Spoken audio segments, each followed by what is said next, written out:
Good morning, everybody, and a very warm welcome to episode number 74. The date is the 18th of March, 2024, and today we're going to be talking about a fabulous event over in Birmingham that we just about come from, and it's all been very, very exciting. My name is Aaron Patrick, as always, and with me is my co-host, Johann Gory. Johann, tell the world, how are you feeling? Are you recovered yet? How's the vocals? How's the feet? Good morning. How's it all going? The feet are good. The vocals have recovered, as per usual, thanks to my friends at Vocal Zone, not a sponsor. Yet. Yet. But yeah, if anyone's doing any speaking, singing, talking all day at a conference or anything, Vocal Zones are the way forwards. So yeah, no, I am very good, pumped up, ready for the week. I've got quite a light week on the old diary front this week, so I've got lots of stuff I want to get done with my team and ideas to implement and stuff like that. But of course, what better way to start a busy, energetic week than with Ask the Accountant, our weekly episode. So yeah, looking forward to this. Very much looking forward to it. And obviously the most important members of Ask the Accountant are the people, are the community. And we got some people joining live today. We've got Cheryl. Good morning, Cheryl. We've got Paul. Good morning, Paul. Susanna's there as well. And Dave is there. So great to see you all. And I can see more of you popping in, including on our Instagram feed as well. So that's great to see. Now, apologies that we're a little bit, that from my point of view, I look like I'm in a prison, but that's the office for you. Things went wrong in Birmingham. We got special permission for him to broadcast. Yeah, NDAs were broken. No. But yes, we're here for an exciting episode. Obviously, we're going to be covering the fabulous event that was FAB. We're going to enjoy that. I'm going to have a deep dive into there. And then we've got some other very exciting news coming from some releases that came directly from Fab. That's going to be exciting. We've got goodbye to a particular piece of software, but I'm not sure it's going to be upset to say goodbye. I've got a few other bits we're going to go through. Right. Okay. So let's talk about FAB, the Festival of Accounting and Bookkeeping. And I think the fact that it even says bookkeeping in had a lot of people excited. A lot of our comments when we're doing our podcast and everything else during the event was about the fact that it said even the word was bookkeeping was in there. Was great to see. So, Festival Accounting and Booking, we all went down to Birmingham. In fact, saying good morning to some other people here. We've got Kirsty and Natasha and Libby. All three of them were actually at the event as well. So, it's great to see them in person. And then we've got a LinkedIn user as well. Beautiful bank holiday. I wonder if that's, could that be Clive? Probably Clive, nursing a hangover from St. Paddy's Day. St. Paddy, or as some people say, St. Aaron Patrick's Day. That's what some people refer it to. So, yeah. Not many, but a few. So Festival Accounting Bookkeeping. I think let's start at the very beginning, Jan. Let's start about how we got there or how easy it was. So you were one of the ones who came probably one of the furthest away. Edinburgh to Birmingham is not an easy or quick little joint down the road, but how was it for you? What was it like to get to the venue? Let's start from there. I have to be open and fair and honest. It was absolutely fantastic. It was a direct train from Edinburgh to Birmingham International. So 4 hours, 40 minutes on a Avanti West train, which isn't an all. The only downside to the Birmingham location is it requires me to go on the West Coast Railway, which just still doesn't have a great mobile signal, which still means I get very little work done that is internet dependent. So yeah, still not ideal versus the East Coast, which has got fantastic 4G pretty much, I'd say 90% of the way between Edinburgh and London. But yeah, no, I had a very easy jolly down, and then I got off the train and you follow the signs for the NEC, and then you follow the signs for Fab, and about 15 minutes and 20,000 steps later, you were there. Although I did upset the security guards when my bags went through the metal detectors. I triggered a lot of alarms.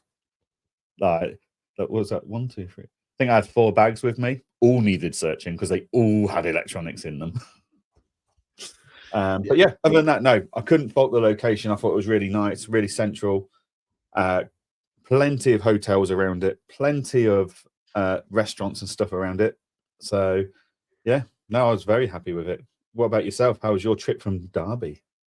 I mean, yeah, literally down the road. So I have one road to go down, and I am at the NEC.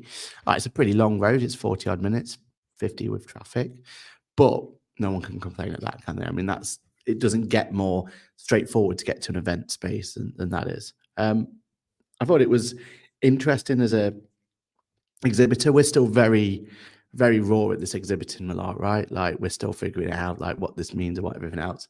And this is the first time we've been an exhibitor where I've had to try and figure out how to get a car near enough to the event to be able to unload. It was a learning experience. It was a very big learning experience, yeah.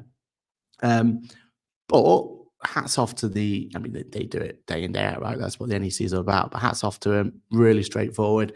FAB team were always on board with kind of giving advice on how to do this, how to do that. So super, super straightforward. And I genuinely loved the location. I thought the location itself, it was just a breath of fresh air, wasn't it? Like, we're going to talk about it towards the end of the section, but it definitely has to, going forward, all events now, they need to justify their experience, right? Their existence, yeah? So they've got to have some sort of unique identifier or something that brings and lures people over. And I think the location for FAB is one of the factors. It's not the only factor, but I think it is one of those real key factors, isn't it? It's interesting, as you well know, sir. My geography and my sense of direction and location is not good at the best of times. So when we now go to like the London XL Arena, I do feel like I know the area now. I know what trains to get, give or take. I know the area for going out for lunches and dinners and hotels. I know where it all is. But that's taken years to get to that point. Agreed. Whereas from the evening of, from the Tuesday night when we got there, I felt like I knew where I was going and I was confident coming and going without any supervision, which isn't always the case. Like I couldn't, if I had to go and get us to Daz this year without any instructions and direction, I couldn't get you there. Whereas in my head, I can get you to the XL, which, yes, it took a few years to get to that point in confidence. Yeah, but I could easily do that at Birmingham straight away now. Yeah, so that's one event, right? Yeah. So yeah, I thought it was a great location, and I think putting it in Birmingham led to a very different audience. You and I said several times, and so did a lot of other people actually. Like the exhibitors, we're there at all of these events for the main part, and we recognize people's faces. Like, we might not know people's names, but we recognize the audience and go, yeah, these are the people that normally attend these events. Normally recognize 80% of the audience. However, we recognize what, 20% on a push of the audience. There were so many new faces and new people. It was fantastic. Now, is that because they used the word bookkeeping in there? Maybe. Or is it because of the location? I don't know. But yeah, FAB came off to me like a very community-focused, relaxed, and chilled out event. Go to Accountex, it's incredible. It'll blow your mind. 10,000 people over 2 days. There's just so much to do and see. It's out of this world. I absolutely love it. Daz is very dark, flashy lights, loud, and then a nightclub afterwards. It's not really my scene. Whereas FAB was very chilled throughout the day, plenty of areas to go and chill out and just give your senses a break from everything. And even the after party was a lot more chilled, shall we say. So yeah, they had a great band and they had a lovely evening in the venue, but it was around the center stage. And then there was everywhere you looked, there was people, just small groups of people chatting and having a conversation, which, like, you can't have that conversation unless you stood outside at Daz. You can't have that conversation at the Fox unless you stood outside, and even then it's hard to hear each other. Whereas actually there was some really quality conversations happening Yeah. inside the event because of the way they'd organised it. And the other downside, and there's no real solution for this, but the other downside with Countex is that everyone's split into different groups, aren't they? You've got You go off after into party different A, parts. after party B, after party C, after party D, and So I just thought it was a fantastic event and very community minded. Yeah. Which, like, I think I spoke to more people, not just a quick hi, but a proper conversation with more people at that event than I have at any event so far. Actually, no, that's not fair. Accountex Manchester also has that feel. It does, definitely. But because it's a one-day event, there's less people that hang around for the after party part at the end to chat to. So yeah, less people, and also that's like we sat there wondering when it first got announced, is a 2-day event really right for this? Because it's a really difficult one, isn't it? Like sometimes you crave that second day. Like Countex London, there is no chance it can be a 1-day event. Like there's so much going on. Yeah, exactly. And there's probably arguments that maybe it should be a whole week event, right? Like, please don't take that on board and please don't implement that. But there's arguments for that, right? But when it comes to justification for this, they justified it to the nth degree, in my opinion. Yeah. That first day, loads of energy, loads of excitement, buzz. I mean, it helps that we'll talk about it later. There was some announcements that people were talking about all around the show. It helps that, you know, it was a new event and people were mesmerized by it all. It helps that, you know, the location again was bringing people in that probably had never been to a counter. Well, we know there was a lot of people who had never been to a counting convention before, right? Yep. So there's all that goes for it for that first day, and that first day was brilliant. And I thoroughly believe they made the right choice to have 2, because the second day, well, that was when we could have those even more in-depth talks with them, because it was a little bit quieter, not by much, but it was a little bit quieter, which meant that we could actually go to vendors and have a proper conversation and maybe follow up on something that we just thought about. And it just felt like it justified having those 2 days. So much so that second day. It was well attended by a mix of people going for the first time out of the 2 days. That was their day, and then a group of people that had done both days. I thought, and there's a lot of people that were there from the start of day 1 to right to the end of day 2, which again you don't always see. Yeah, I mean, we've been there, haven't we, towards the end of, say, day 2 of an event, and it's a ghost town, and it's like people trying to justify, do they just pack up now and go, or do they just stay just in case? In this one, we went right to the very deadline, then some, and in fact, when I was leaving, I was literally having to be escorted out because I was the only person not wearing a high res coat that meant that I was, you know, technically I was, you know, against health and safety and all that jazz. So it just shows like how much we made the most of those 2 days. And I think one of the other things about Fab that really needs to be said is just how accessible and inclusive it was. It was incredible, brilliant. Yeah, like it was light and airy, and people had space to go to, and quiet areas if they need it, and opportunities to, you know, get themselves out of the hustle and bustle if they wanted to. There were people walking around on Thursday with prams and children.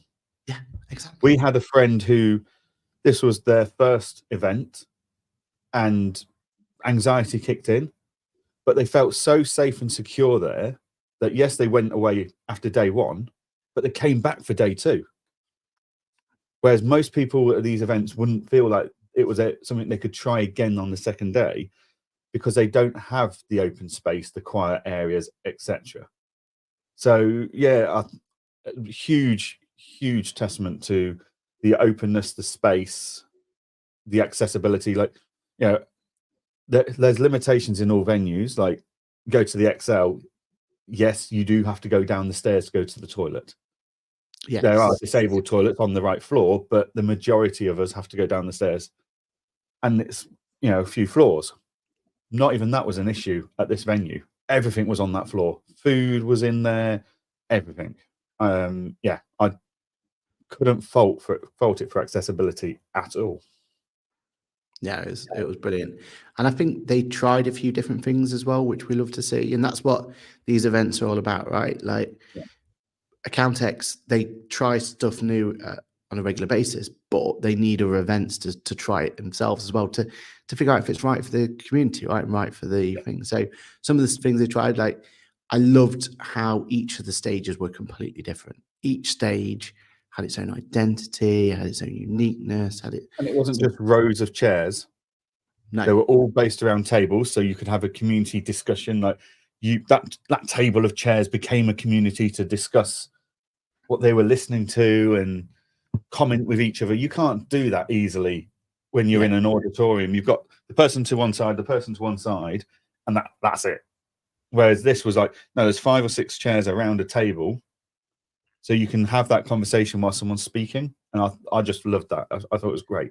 Yeah, and we heard that there was attempts by some of the speakers to really use that, right? Like have breakout sessions within the talk, and things like that. I don't think it worked as intended, only because in most of those situations they were standing room only, and it was Oversubscribed.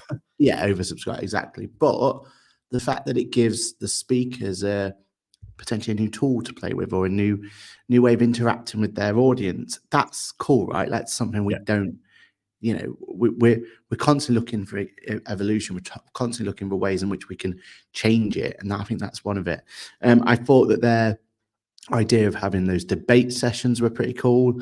Again, I think that was oversubscribed, each and every one, right? It was in that own little like area, but it really needed its own stage, I suppose, and go through from there. I thought the meet the speakers and all that sort of stuff was a cool idea. I think that was a really cool kind of way of doing it, and I think that was very well looked after as well. Maybe feel a bit like a Disney character, if I'm honest. Like being like just shaking hands and taking photos. It's like I know what the guy in the Mickey Mouse outfit feels like right now. I do feel like the only thing that could have been a little bit better on that, and again, it's all learning, isn't it? Just a bit more organization. Maybe there was a table or something that you could sit behind, and they came to you or something. It just felt a little bit like. Yeah, like Comic-Con and all that lot. But no, listen, it was an amazing event. Like the few kind of things we could pick apart of it, it's just nitpicky. It's definitely that. And 100%, Accountex London is still the go-to. It's the one in everyone's diary, and it's it is the big event of the year. And I don't feel like anyone should try and tackle that. I think that's cemented. Yes, keep it on its toes. Yes, keep like pushing and keep innovating and everything else. But ultimately, I think that's one that's there. And people are going to choose to go to it, or they're not going to choose to go to it. I feel like after that, you've got all of your FMS solutions. So you've got QuickBooks, Xero, Sage. They'll have the roadshows. And again, no one really needs to go against that. They're competing against one another, right? And it's again, you choose, you go to one or all of them and go from there. And I feel like it leaves you with a space then for something else. And I'm putting Accountex North into that, and putting DAS into that, and putting Fab into that. And I feel like each one of them then are now fighting for who comes along to it. And some of them will have their own little groups that are going to be diehard fans for each one, but majority of people are going to have to choose which one. And I do believe that Fab's done more than enough to justify its inclusion on the diary, on the calendar, right? Like, if we're going to remove software vendors like the FMS roadshows and events, because you and I will go to all of the QuickBooks ones because QuickBooks invite us to go and do stuff there, and that's great. Yeah. If I was to ignore that, I would literally be going to QuickBooks Get Connected London. I'd then do the QuickBooks Connected in Edinburgh or Glasgow, whichever venue they use. Yeah. But the main events I think I would do now, I'd do Fab, I'd do Accountex, I'd do Accountex Manchester, because that's March, May, September. Yeah. I think that's a nice even spread. And I know that I've got a community feel event, I've got a high adrenaline event, and I've got a community feel event at the end in September with Accountex North, just to make me feel like, I've had a good season of conferences this year. Yeah, I can't argue with that. And I think the fact of the matter is that Fab is just, it's for everyone, right? I can't see a So type inclusive. of, yeah, I can't see a type of accountant or accountant out there that wouldn't get benefit from Fab. I had a couple of friends from industry come to that one because it's local, right? So they wouldn't dream of going down to London, or they wouldn't dream of going up to Manchester, but nip into Birmingham just to see what's going on in the world of accountancy and maybe a bit of software that could help their business, their industry business go forward. Makes sense. And I generally can't think of a group that wouldn't feel like they get benefit from it. Whereas, some of the others out there, they're not designed for all types. They're designed for a very particular niche and very particular one. And that it comes down to it, but it sounds daft, but that location is so crucial as well. NEC was perfect, absolute perfect for it. I'm not sure Battersea, even especially when it's not even Battersea, it's just random like park in the middle of somewhere where you got to go. It doesn't have that same vibe to it. Yeah, it's cool to have its own little area away, but when there's no real hotels or anything else, it's just, you struggle to justify it, don't you, when it comes to which one you've got to go to. Definitely. Now, we have just spent 21 minutes fanboying about that, about Fab. Yeah. So I think we need to move on because we do have other topics. Yeah. But if you're not aware from the last 20 minutes, guys, if you didn't go to Fab this year, make sure you book in next year. 14th and 15th of March, NEC again next year. I think early bird tickets are already out. Yeah, and if you get an early bird ticket, is it 14th, 15th? But maybe it is. 15th, 16th, one of the two. Yeah. But if you get an early bird ticket from their website now, it automatically gets you your LinkedIn, your VIP ticket. Basically, you get free coffee for the whole day. Like, that was well appreciated. So yeah, definitely. If you've not done this event, the hype on social media is completely genuine and true. The amount of people in our comments here that are going, it was incredible. Like, get yourself booked in for next year, because it's got to be the starting conference of the year now, minus FMS solution options. Yeah, exactly right. Andy says it was the best conference he's ever been to, and that's someone who's really difficult to please as well. So that's he's a nightmare to satisfy for a conference. There's always something he's got to think about. And Kirsty says, agreed, at Fab was easy to get around. The aisles between stands allow people to move and chat. Exactly right. It was brilliant. Layout. Morning, chaps. Good to see you both at FAB. Good morning, Marcus. It definitely was. It was and that was it, right? Like, there was opportunity to actually talk to people and thingy people. Absolutely love Fab, says Susanna. Really good session and a good atmosphere. It was good. The sessions were absolutely brilliant. Cheryl says 14th, 15th. Kirsty's Friday, Saturday. Yeah, that looks but there. 12th and 13th of March. That looks good to me. 12th and 13th of March, and you can even register there nice and early. And it says, I missed this year's, so sad now. I've got it booked in for next year. Definitely do, Christine. It is, it's brilliant. It's it was a great start to the conference season, really, wasn't it? Yeah, and don't get us wrong, 4 months ago, we were skeptical of whether we needed this event here at this time and how they're going to be different. But, my God, they did it. They took the most skeptical 2 people about this event and converted us into fanboys. So, it blew my mind. I absolutely loved it. It has taken me all weekend to recover. But I'm there now. I'm okay. I'm ready to go again. But right, let's move it on then, Aaron. Nice one. All right, so one of the big talking points at FAB, Festival of Accounting and Bookkeeping, was the launch of a brand new solution from one of our favorite software vendors out there, and it's Apron. So Apron have gone out and released, it's now all official. We spoke about it before, but now it's actually officially out there. It's officially live. You'll know best better than most. Have we 100% confirmed the name of this solution? So Apron Capture is right. Correct. Not Apron Snap. I'm still fighting for Snap, because that was so Snap was the code name apparently. Yeah. But yes, Apron Capture is live. I say live, it's open for beta testing. They have had over 300 firms try and sign up to the beta testing. So they're going to try and gradually onboard them as quickly as they can. And then we will be going to public release in May, I believe. Yeah, that's right. Yeah, so it's public beta, wasn't it? Was open, Yeah. was released. So far, people are looking at the solution, and in typical apron style, I think a lot of people are impressed on the usability of it all, which they've nailed since day one, right? That is one thing. If anyone hasn't used the standard apron solution of the payables feature, please do. Just like, there's no cost involved. Just have a look at it and just run through trying to make a payment of either a payroll or of a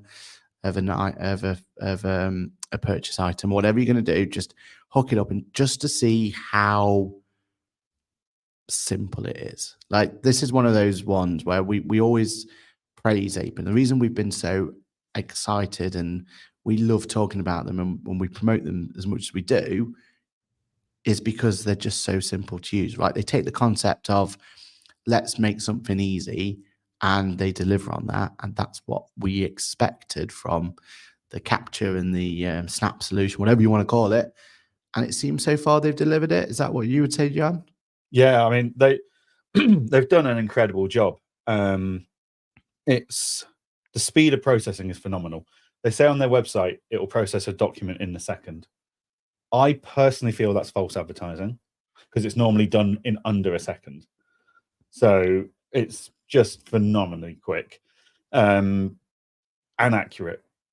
Like, watching them do it and having played and tested with it for a couple of months now, I am sat there going, why are the others not this quick? Have they got human intervention at the others still? Because I know the Apron solution's completely automated and systemized, like it's all AI and stuff. So yeah, like it's incredibly quick. Their pricing model is incredibly competitive and scalable from what, like, they've shown the alpha testing group their maths basically, and it's completely viable. It's fine.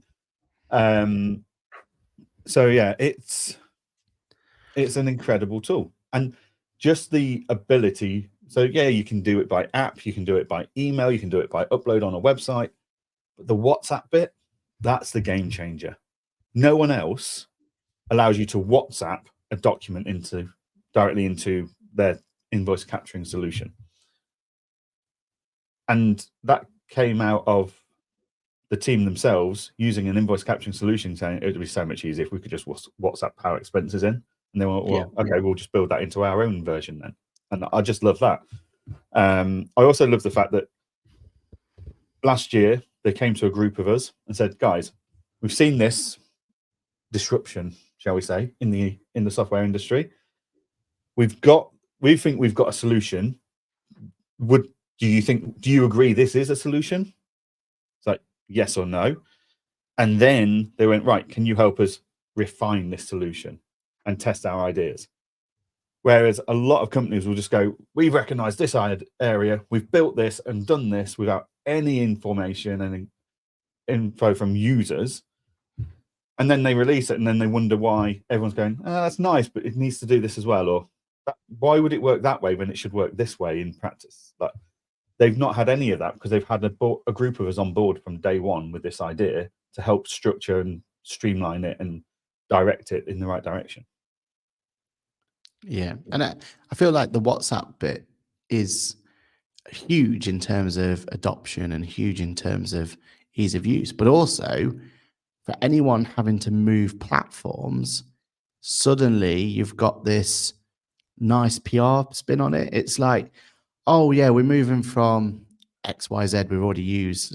So people are going to have that really difficult conversation with their client, however they're going to do it. They're going to have to send a mass email or talk to them, whatever. But if clients are already used to sending it to, blah, blah, blah, blah, blah at blah.com, because that's where, that's what they were told to send it to for the last 10 years or whatever the time frame is going to be, then having to make them make a change is always going to be difficult, right? Yeah. But if it can spin it to the fact of, oh, we're moving to this new platform, which, yeah, no, but more importantly, forget about emailing and going forward. Just use your WhatsApp. Like that makes that conversation a lot easier, right? And that's something that I'm sure a lot of clients are going to see that as a, oh, well, that's not actually a bad thing. I've got to maybe change my email address around or remember to send it to this new email, whatever. But actually, I'm going to get a much better experience from my end. So yeah, of course I want to move over and move to there. It just makes sense, right? Yeah. Yeah. No, I just think this is going to be, it's going to be a huge disruptor. Other invoice capturing tools are in trouble here. Like, because none of them offer WhatsApp to start with. That's a huge selling point. The pricing is phenomenal. So you get for every client, so it's £5 per client, up to £200 a month, and then it's on 500 clients on like full stop for £200. You get 500 documents per client on a fair usage policy. That puts it at a penny a document. Yeah. No one else goes anywhere close to that. Yeah, exactly. And I still feel like some of the solutions offer enough of a USP where you may keep their subscription around for a little bit, or at least, maybe top up their credits for a bit, because, statement extraction or bank statement extraction, maybe you keep the others around for that sort of thing. But when it comes to choosing what's right for your clients and what's best to send stuff to them for them to interact with, it becomes a bit of a no-brainer, doesn't it, as which one's right? Yeah, definitely. No, I'm excited. Like the fact that in the space of 24 hours, they had over 300 firms trying to sign up to the beta. Yeah, exactly. Tells you how much this is needed. Yeah. And I also think like their justification of it, because, there was a little bit of chatter from one of their competitors about how they pride themselves of staying in their lane and all this, that, and the other. And they have this whole big spiel about how that they're just committed to ensuring that they provide the best, extraction tool around, blah, blah, blah, blah, blah, blah, blah, blah, right? And yeah, fair enough. They can have that conversation and they can have that chat and everything else. But this area needs a disruptor because it's become, it was being dominated by players that didn't always have the best interest. Let's be 100% honest here, right? Yeah, they were too busy lining investors' pockets. Yeah. So, they were dominated by we've seen other solutions come and go who have tried to be in this space and been, not even though sometimes they had a better product, weren't able to have that ability to be able to get into the market. And I think more than anything else, the reason that these guys justify it and the reason that I would say that Apron are right to be there is because they're enhancing their otherwise amazing product.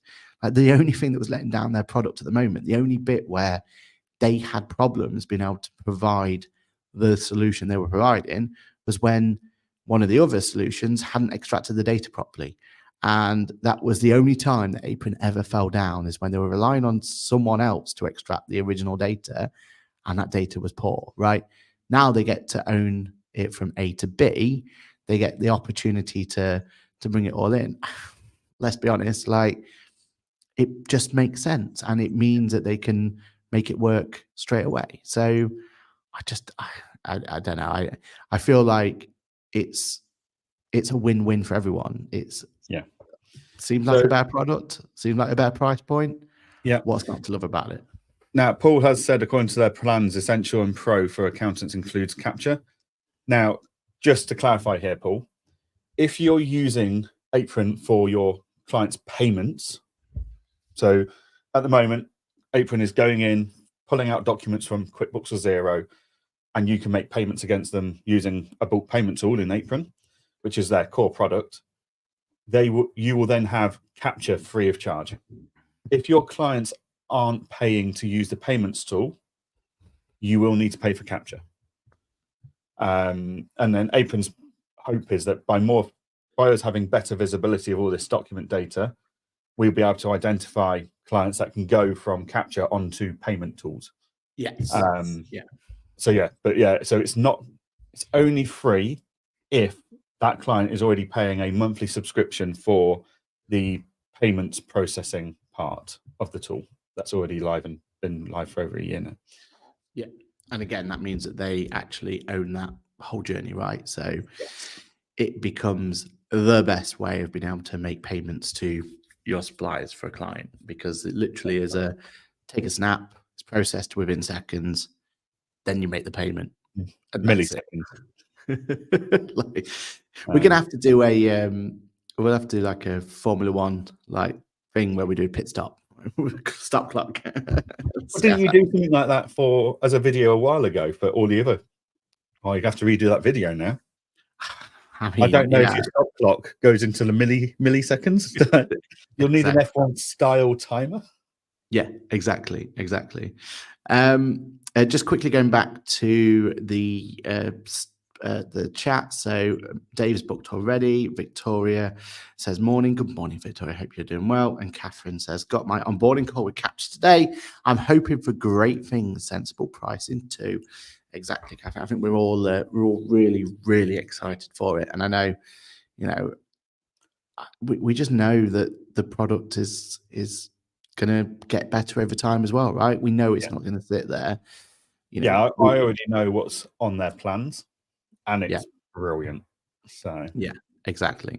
So and when the product kind of launches this strong with this many kind of features and this stability, it can only get better from there, can't it? So definitely. And Helen's as well, she's got her onboarding booked as well. So I think that says it all, right? Like the community is excited. We need to see what we're all excited to go and have a look at it, see what it's like, and effectively roll it out. And it'll be nice to have a solution that we can have faith in and build on, right? And then kind of go back to there, because I feel at the moment there's a bit, people are kind of jumping between. There's a bit of uncertainty about it all at the moment, and which is right for them and everything else. It'd been just nice to have a platform that we can all trust and go through from there. All right, so that was the good news that came out of Fab.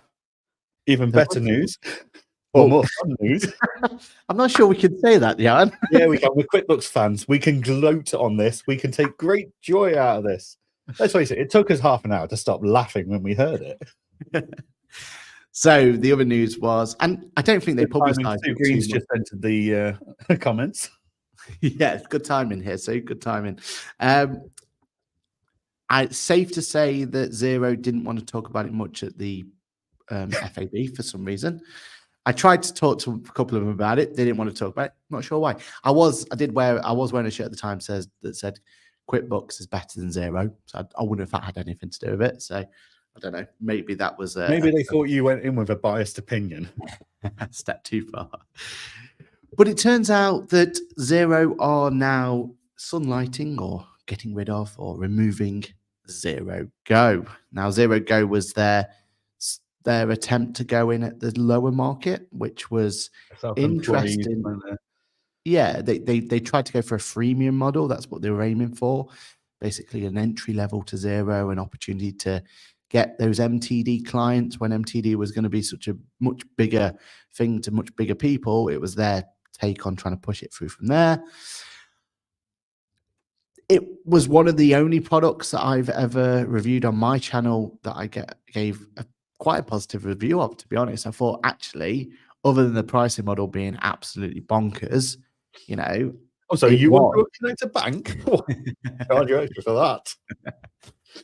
Other than the pricing model being absolutely bonkers, I actually thought it was an interesting take. And I thought, actually, if I compared it to what QuickBooks has, which is QuickBooks Self-Employed, keep an eye on the news on that, by the way. We can't say anything more than that. But what QuickBooks Self-Employed is, and I'm still quite a big advocate of what it is now, Xero Go was taking the goodness of QuickBooks Self-Employed, but also keeping all of those good bits that the accountant would want to expect. And it was kind of a hybrid of a really simple to use, really straightforward solution at potentially a good price point, apart from the fact that they messed the pricing up. But ultimately, they had this one product that I could see had a place in the world for accountants to offer to their clients. and now it's no more. Now it's gone. Zero Go is gone. Yeah. Now, from talking to all the Zero users, no one's surprised about this. Not a single person has gone, oh no, that's going to really affect me in certain ways. But doesn't it just show that they completely and utterly messed up the launch of it and messed up the pricing point? I feel like, because I don't know if you ever played with it, Jan, but the product itself was all right. Like it had its good things, right? No. No, it didn't. Like it was just stupid. Like it was so whatever. I hope someone got sacked for that idea. Like that, whoever came up with this concept was just like they've never dealt with anyone in the real world. Like, oh, you want a banking connection? No, we charge extra for that. I mean, are they stuck in the 1980s? Do they not realize we deal with banking connections as a primary source of data? Look, I tried to be diplomatic about this. Oh, I've given up on that. The only thing I think is a bigger joke than Zero Go going gone is Jax. So, like, yeah. Which, The again, thing that I'm confused about here, we have Cool Friends episode with Ryan. I've urged people to kind of look back if you've never seen it before. And it was just after QuickBooks Get Connected London a year ago where everything got announced for QuickBooks. We had QuickBooks Advanced, we had QuickBooks Practice Manager, we had QuickBooks Practice Bureau. It was just all of these positivity around the future of QuickBooks and look at all this stuff that's coming and everything else. And one thing that Ryan, said from a Zero point of view is that he, never used QuickBooks Advanced, so we didn't know that there's a few flaws here and there, but ultimately what it's aimed at, what it's going for, is a really exciting area, right?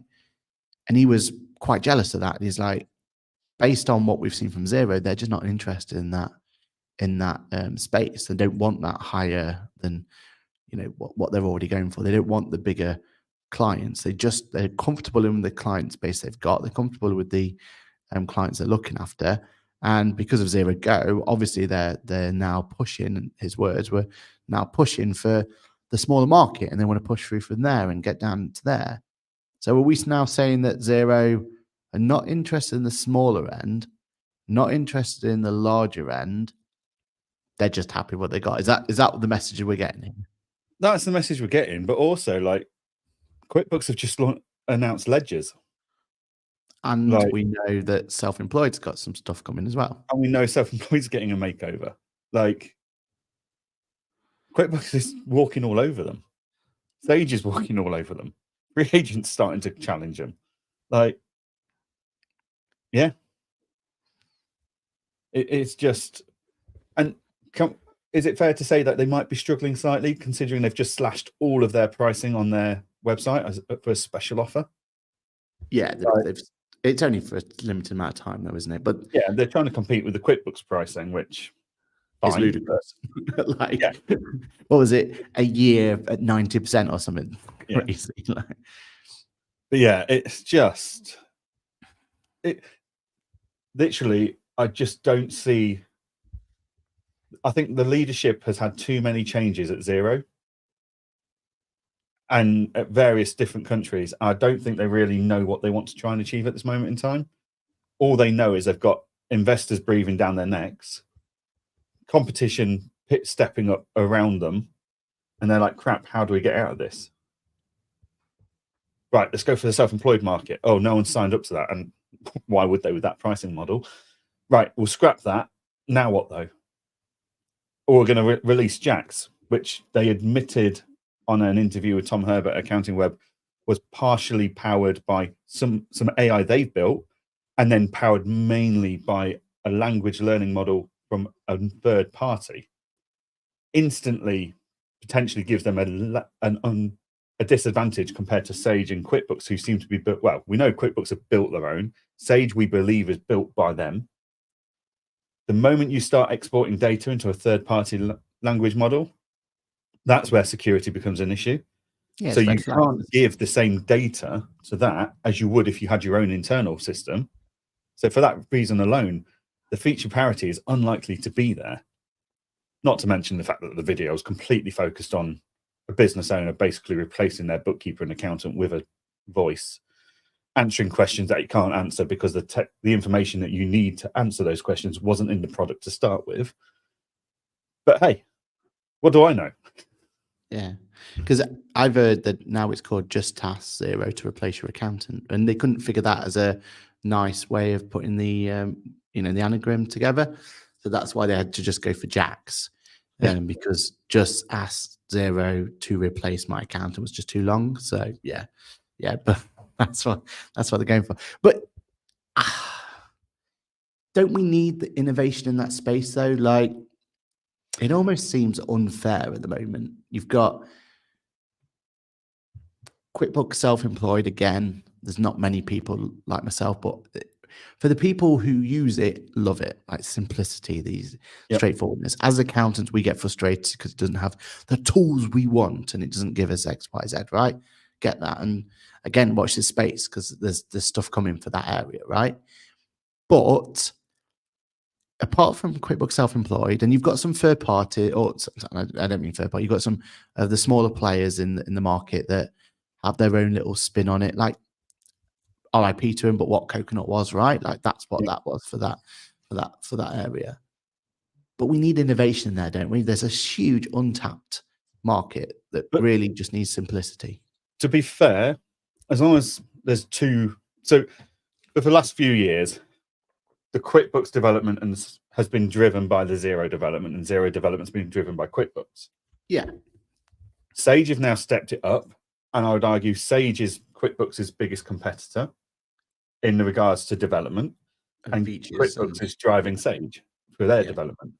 You know, Intuit Assist comes out, Sage Copilot comes out. Like, they're going to challenge each other going forward, and that's fine.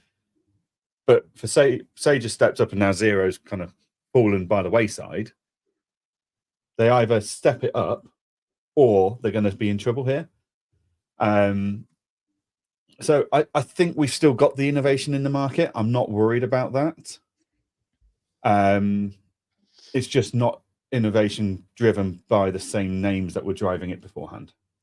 But what I'm trying to say is innovation in that particular segment, because forget me if I'm wrong, and anyone in the chat can tell me if I'm wrong here, but I don't believe Sage have anything for that size. Like that's not their market. They don't care about it, but they don't have a solution. I'm sure Sage have got solutions out there for those sole traders and stuff at a very competitive price. For that small and that simplicity. Because the one, I know Sage 1 has their kind of bookkeeping solution, but don't go that simple. It's not as simple as Xero Go and QuickBooks Self-Employed. And Xero Go going means that maybe it was too looking to revamp Self-Employed.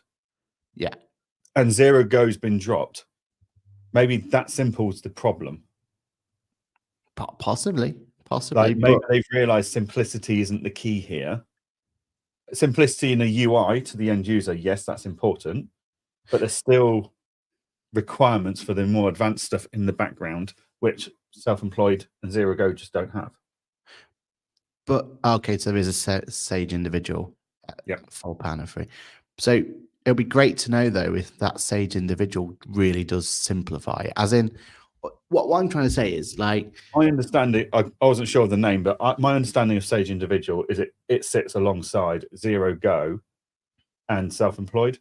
Okay. That is their solution to that market. At least that leaves at least one other player in the market that can help push it, because that's all we need, right? We just need one other member there to fuel the innovation. We need one of them to go, here's this feature that we probably never even thought of to come in and do X, Y, Z. I think there will always be that, but I don't think it will come necessarily from the bigger names. So like people like Hammock coming along and disrupting the landlord market.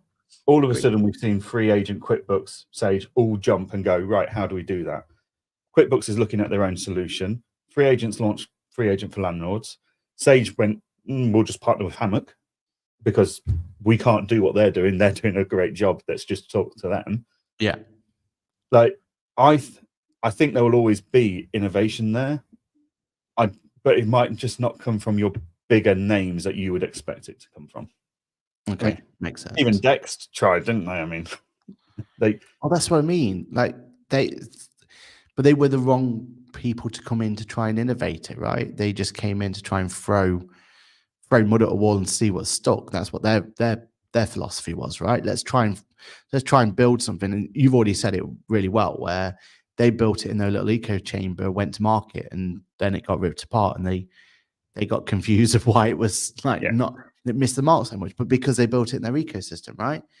Echo chamber, and it just I just feel like we've got to make sure that end of the market has enough innovation going forward, because okay, MTD's been pushed back and it's completely changed everything else, but at some point that's going to be a realistic thing, and we need your window cleaners and your ones who are just really happy but don't need QuickBooks, Sage, Xero's full-blown solution. They just need something simple. And I feel like there's still a tap market there, isn't there? Which is why we talked about how coconuts go last week we talked about Go Simple Tax and all that lot. Actually, it could be a nice little area for them to play around with. Yeah, but we also have to remember it's technically untapped.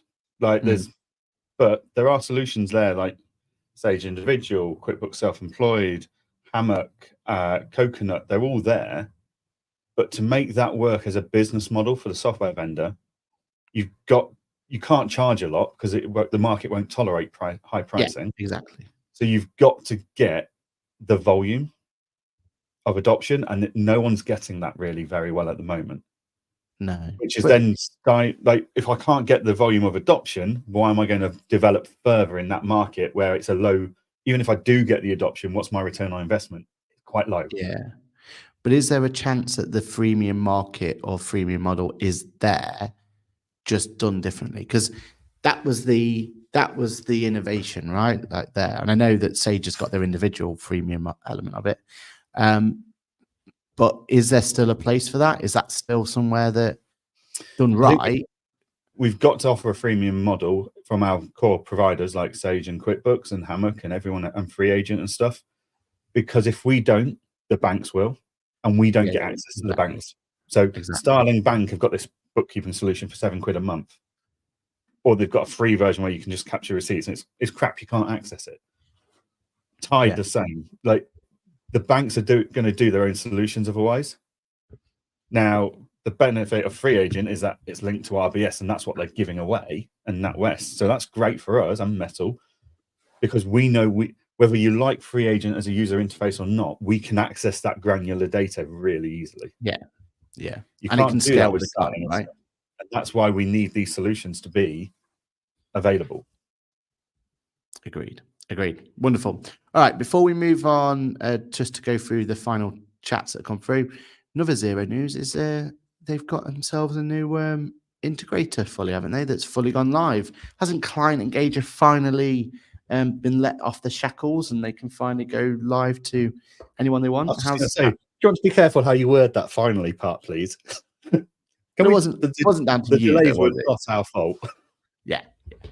So the way Xero works is particularly unique, in that anyone that wants an API to Xero now has to be certified by Xero. It's not just an open API anyone can plug into. And you have to pay for the privilege per connection, or you pay to be in their market space and you give them a percentage of all your sales.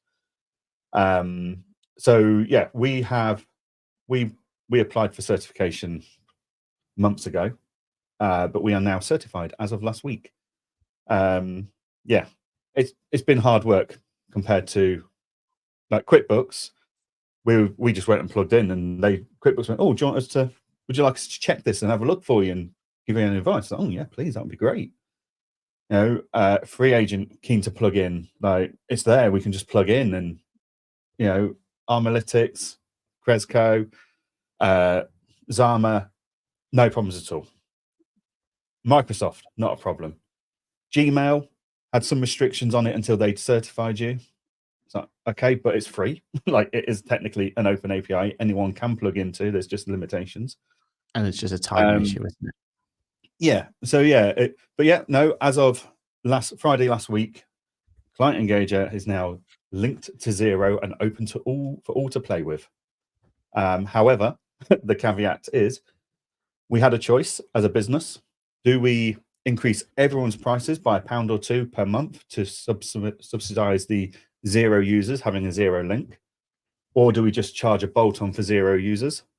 So we thought the only fair thing to do was to charge a bolt-on for Xero users. So if Xero users want to plug in Xero to Client Engager, it works out at £4 plus VAT a month for the firm. So it's not a big fee or anything like that, but we are passing it on directly to the Xero users as a matter of principle of, no, QuickBooks don't charge, Sage don't charge, free agents don't charge, so their users won't be charged. If your software that you're using wants to charge us for the privilege, we're going to be charging you.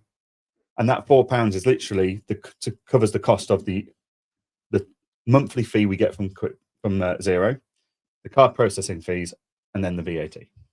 That's all we're charging. So we're not profiteering from this or anything, but we are standing up and making no, we're not increasing everyone's fees just because Xero want to charge us.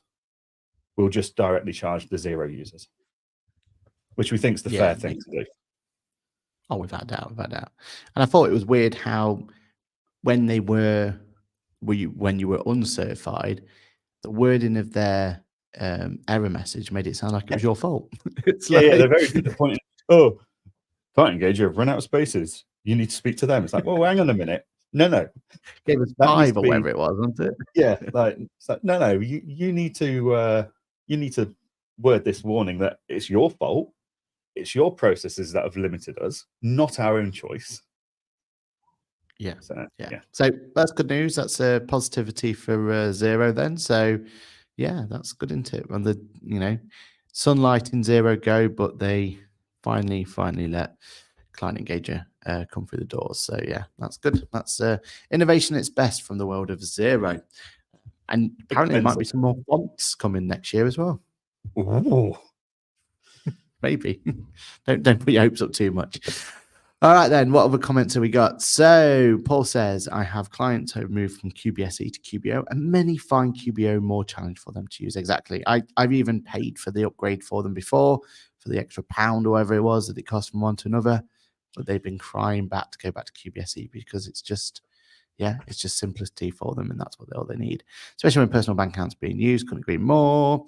Chris has put a nice little link in. We're going to have to check that out ourselves for the self-employed section. Exact Online is my favorite. The starter module is £5 plus VAT. It gives me full functionality, but a simplified dashboard for a client. The sad thing is they're not going to be MTD compliant. Yeah, they're is it Netherlands they're based, is it? Exact? Something like that, isn't it? This is the problem. They're a European-based product, aren't they? Yeah. What was the software that was over in the US? Wave. Yes. Every accountant and bookkeeper loved Wave in the UK because it was free. Oh, it's free. But then we realised they're not GDPR compliant. Now, I think and they were selling our data. And then they said, no, we're not going to be MTD compliant. And that is the other problem with freemium models is, especially if they're from a different country to the UK, and all they've done is cloned what they've got, changed the currency and some of the terminology, and plumbed it into the UK, that's fine. But the moment UK legislation moves forwards with GDPR or MTD or something, it's not worth the investment from that software company. So they will just drop it. Yeah, 100%. Penelope also says Hammock is awful. I'm not sure about that one. Penelope, I disagree with you on that. Yeah, for the right clients, I think Hammock is fantastic. Yeah, but for those clients who don't understand about the importance of a statement and the money going in and out of the statement to get back to your grossing up and all that jazz that we as accountants we take for granted. Yeah, there's not many other solutions that can actually do that, or even do the mortgage right or anything like that. Not even that. It's when I ring a client, I'm chatting to them. It's like, oh, did you know that property B's now gone up 50k in value in the last year? Like the fact that I can have that conversation without having to do anything because that information is just in Hammock. Like, this is what the property is now worth. This is the gain. Yeah, they're like, oh, I didn't know that. yeah, that conversation point in itself makes me look incredible to my clients. Yeah, With yeah, no yeah. Exactly. And I mean, they're ones where they're staying directly in their lane, and they've got good. And there's a reason Sage partnered with them, right? Like that's kind of what's come. Coconut is not great either, and I feel like that's why Coconut ultimately didn't succeed. It was great concept, but just not 100% executed well. And that's why many developers were banking on MTD. It's exactly, and look how many people got burned from that poll. You know, we could talk about that. Exact is MTD VAT compliant, but not MTD. It's 7 probably because they don't want to get burnt, right? Like that's probably the reason. The fact they've got the MTD VAT. So ability to do journals, maybe, but for me, I just do the journals in the accounting solution. You know, whatever accounting platform I'm using, I just bring it through from there and do it from there. Brilliant. All right. Well, I think that's definitely put the worlds to rights. We've definitely had a nice little conversation. Again, FAB was fabulous. We loved every moment of it. We're a little bit kind of gutted not to be there, right? Like there's it's a bit of a sad time really that we're not in that conference arena at this point in time. Anything coming out your end, Johann? Like, oh, it's over. Yeah, I know, right? Anything coming your end that people should be excited about? You did a really good breakdown of FAB, right? Like, so I think people should go over and see that if they want even more FOMO. On my YouTube channel, and I've been asked by a follower to do a video on the cameras I use. So the way we kind of work is Aaron's got the expensive setup that's quite frankly unachievable for the average accountant and bookkeeper to afford. Each camera is a couple of grand each. I've got a much more budget setup, which is more accessible. So I've been asked to do a video on all the different cameras and the different use cases I use them for, so people can then decide which cameras they want to get for themselves. So that video will go live on Saturday as well. Excellent. But I do recommend it though. If you want a bit of FOMO from Fab, then go and watch Johann's little breakdown of it, little kind of behind the scenes. It was cool. It was cool to watch. So yeah, just relive those moments, and we'll have plenty of content coming out here on Ask the Accountant, including our legendary grid walk, which I'm very excited for this one. It was 30 odd minutes of unedited raw content. So you need to expect about a 20-minute video out of that one. So that'll be cool to see and go forward. Brilliant. All right. Well, thank you, everybody. Thank you for joining us today. And obviously, we'll be back same place, same time next week. I've got some cracking stuff to talk about. Some more feedback coming through from some software launches and stuff. So that'd be good to see. But it will be great to see you all next week. So thanks, everyone. Have a great weekend. Have a great week. Sorry, have a great weekend. And we will see you all this time next week. Bye for now. Goodbye.